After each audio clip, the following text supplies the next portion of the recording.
दोस्तों आप सभी को राम राम। बहुत ही अच्छी इन्फॉर्मेशन आपको बताने जा रहे हैं इस पर्टिकुलर वीडियो में which is related to India US trade deal. और आपको ये भी पता होना चाहिए कि देखिए आपको पता है कि इस समय सिचुएशन बहुत ही खराब है ड्यू टू देखिएगा यूएस ईरान वॉर। तो एक ही अच्छी इन्फॉर्मेशन है जो आपको देखने को यहाँ पे मिल सकती है जो अभी के लिए आ रही है।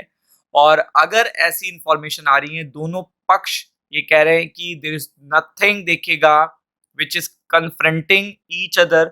कोई भी ऐसी चीज नहीं है जो हम एक दूसरे से कन्फ्रंट कर रहे हैं। Deal is on going. और सबसे अच्छी बात है तब तक इंडिया को रिलैक्सेशन भी मिल गया है। तो एटलीस्ट जो पेंडिंग डील थी जिसके बारे में सोचा जाता है जितना पेंडिंग होगी उतना असर पड़ेगा, उतना देखिएगा हमें ज्यादा टैक्सेस देने पड़ेंगे, उतने लंबे समय तक ज्यादा टैक्सेस देने पड़ेंगे, तो वो चीज खत्म हो चुकी है। और इसका कंफर्मेशन आपको इस बात से मिल जाएगा। आप पीयूष गोयल जी का पोस्ट देख लीजिए। पीयूष गोयल जी जो देखिएगा हमारे कैबिनेट मिनिस्टर हैं, उनका पोस्ट देख लीजिएगा जाके। इंडिया का एक्सपोर्ट 15% से बढ़ गया है, 15% से। अब आप समझ लो कि अगर इतने ही टैरिफ लग रहे होते तो इतना देखिएगा इंक्रीमेंट आपको नहीं देखने को मिल सकता। तो इंडिया का जो ट्रेड है वो 15% बढ़ गया है। इंडिया यूएस ट्रेड डील भी गोइंग ऑन है and the best part is जो अब मैं बताने जा रहा हूं तो वो कल के स्टॉक मार्केट के लिए अच्छी बात है।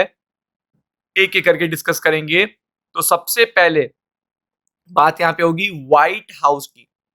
White house confirms temporary 10% tariff for India. अब आप समझ लो कि ये चीज सबसे अच्छी मानी जा रही है, इससे अच्छी कोई भी चीज नहीं है। जितने टाइम तक डील नहीं होगी तब तक इंडिया को रिलैक्सेशन मिलता रहेगा। और भी कुछ कंट्री जिनको रिलैक्सेशन दिया गया है, बट एटलीस्ट आपको पता है वो जो एक टेंशन था कि डील जितनी डिले होगी उतना ज्यादा टैक्सेस देना पड़ेगा लंबे समय तक। मतलब एक मान लीजिए, ऐसे मान लीजिए आप 50% का जब टैक्स था तो सब ये सोच रहे थे कि अगर डील नहीं हुई तो ये 50% का टैक्स कंटिन्यू देना पड़ेगा। तब अमेरिका ने 25% जो देखिएगा रशिया वाला था हटा दिया। तो 25 फिर उसके बाद 18 फिर 10। अब आप समझ लो अब डील कभी भी हो, जितना भी पेंडिंग हो, कितना भी टाइम लग जाए तो इतना असर नहीं पड़ेगा। और ये चीज का सबूत है कि इंडिया का जो एक्सपोर्ट है वो 15% से इंक्रीज हो गया है। ये सबसे अच्छी बात है। और आप देख सकते हो यहाँ पे पूरा अपडेट है इन द वेकअप ऑफ। आपको पता है कि कुछ महीने पहले सुप्रीम कोर्ट का वर्डिक्ट आया था टैरिफ को लेकर। तो ट्रम्प ने कहा there is no change in the trade deal in India. अब ये ट्रम्प कह रहे हैं तो इससे अच्छी तो कोई बात ही नहीं हो सकती। और ये भी बोला द डील इज ऑन, यानी कि कोई भी चेंज नहीं है, डील ऑन है। इससे अच्छी बात आप क्या ले लोगे? He said that his relationship with India is fantastic. ये सबसे इंपॉर्टेंट होता है।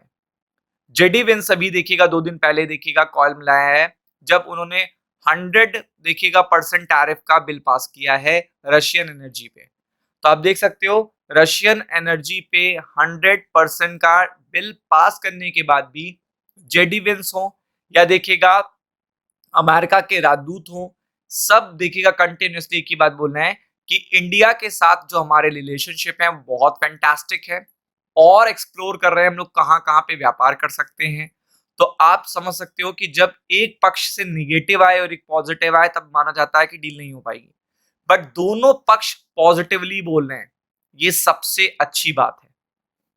मतलब डील को लेकर अगर आप बात करोगे तो ये चीज बहुत ही अच्छी है कि यहाँ पे आपको बिल्कुल भी दोनों जगह पे आप गूगल पे जाके सर्च कर लो इंडिया यूएस ट्रेड डील।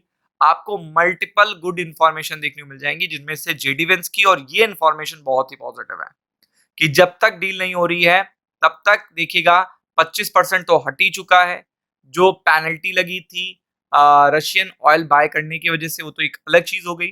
और उसमें से भी 25 से आप 10 पे आ गए, जो बचे हुए 25 से मतलब 18 से भी अब आप 10 पे आ गए हो। तो आप समझ सकते हो कि ये अब तक की सबसे बड़ी जीत है इंडिया यूएस ट्रेड डील में। आपको पता है जितने ज्यादा टाइम तक ये डिले होता रहेगा उतना इंडिया के लिए भी फायदा है। और इंडिया अपनी शर्तों पे अड़ा हुआ है, ये तो आप जानते ही हो। इंडिया अपनी शर्तों पे अड़ा हुआ है कि अगर हम डील करेंगे तो ऐसे ही करेंगे वरना नहीं करेंगे। तो एटलीस्ट इंडिया को शॉर्ट टर्म में टेम्परेरी कोई भी लॉस नहीं है अमेरिका के साथ व्यापार करने में। और यही सबसे अच्छी बात है। FII भी इससे अट्रैक्ट होंगे। Be prepared for it. Ram Ram.